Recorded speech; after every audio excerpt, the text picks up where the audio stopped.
Olá, gente, tudo bem? Hoje eu vim aqui para a gente falar sobre birras. Como agir com crianças que fazem birras. É um assunto bem complicado porque às vezes a gente vê pais que não sabem realmente como agir e aí acabam agindo de uma forma que reforça aquela birra. Ou seja, ao invés de fazer com que a criança mude, o comportamento que o pai ou que a mãe tem, acaba reforçando e fazendo com que ela sempre faça essa birra, tá? Então, antes de mais nada, nós precisamos pensar aqui em 3 pontos principais, tá? 3 Czinhos aí importantes. O primeiro que é a coerência, o segundo que é a constância e o terceiro que é a consequência. Então, vamos lá. Pensando então na coerência, né? Que é o primeiro ponto aí. Quando eu for tentar repreender essa criança, tá, gente? Quando eu falo repreender, é ensinar. Quando eu for ensinar para essa criança o comportamento que eu espero dela, eu preciso ter certeza que esse comportamento é um comportamento que vai fazer com que ela não continue emitindo mais esse comportamento de birra.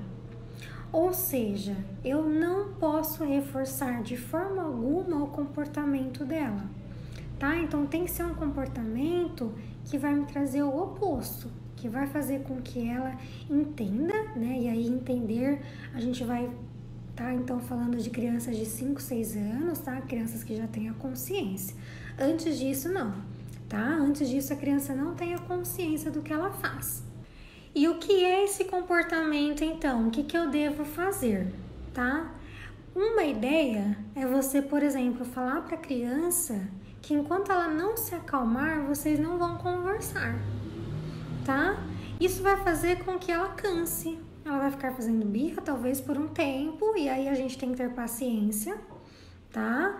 Se você preferir, às vezes é um lugar em público, retire a criança desse lugar. Vamos supor que vocês estão no restaurante. Olha, nós vamos até o carro agora, né? Chega no carro, só vocês. Fala, enquanto você não se acalmar, nós não conversaremos.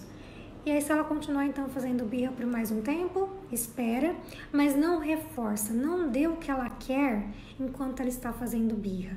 Espera ela se acalmar, porque aí ela vai percebendo que ela precisa fazer isso, ela precisa se acalmar e saber conversar. E aí, não basta eu emitir esse comportamento apenas uma vez e aí no próximo episódio de birra eu ceder, né? Talvez eu estou sem paciência, não estou a fim de conversar, então já vou ver o que ela quer logo para ela parar de fazer birra. Não adianta. Aí entra o ponto número 2, que é a constância. Esse comportamento precisa ser emitido todas as vezes, em todas as situações e com todas as pessoas que fazem parte do contexto social dessa criança, tá? Então é o pai, é a mãe, a avó, o vô, a madrinha, o padrinho, a professora, né? Enfim, todo mundo que fizer parte do convívio dessa criança precisa emitir o mesmo comportamento todas as vezes, tá? Se a criança percebe que o avô dá o que ela quer fazendo birra, então ela sempre vai fazer birra com o avô. Por isso que tem que ter essa constância. Tendo essa constância, depois de um período, tá, gente, não vai ser do dia para noite, tá? Nós estamos, então, ensinando a criança a ter um comportamento adequado, um comportamento que a gente espera. Ela vai levar um tempo, né? E aí, depois desse tempo vai vir a consequência, que é a criança então aprender o que a gente espera dela em situações que ela quer algo. Ela vai aprender que aquele comportamento de birra não vai dar a ela o que ela quer, tá? Quando a criança é menos de 5 anos, ela vai aprender isso porque ela foi condicionada a esse comportamento, não é porque ela tenha consciência, tá? Agora, crianças de 5, 6 anos, aí ela já vai entendendo que é um comportamento inadequado, que aquilo não é correto, não é legal. E aí, então, se a criança já é mais grandinha, o pai, a mãe, a criança podem até fazer um acordo e montarem juntos uma lista de comportamento e consequência. Então, a criança entende que toda vez que ela faz um comportamento X, a consequência é essa, né? Então, se o comportamento X foi um comportamento não esperado pelos pais, então a consequência vai ser uma consequência ruim. Agora, se ela fez um comportamento bom, se ela emitiu um comportamento esperado, a consequência vai ser positiva. E aí, pessoal, uma outra coisa legal da gente entender é a diferença entre castigo e consequência, tá? Então, o castigo é quando a criança vai lá, faz uma coisa que ela não deveria e aí ela é punida por aquilo. Então, por exemplo, a criança ficou sem o videogame, né? A criança não vai assistir televisão hoje. Ela vai ser punida por algo errado que ela fez. No entanto, vai acabar o castigo e a criança não vai ter aprendido nada sobre aquilo. Então, provavelmente, ela pode continuar errando, tá?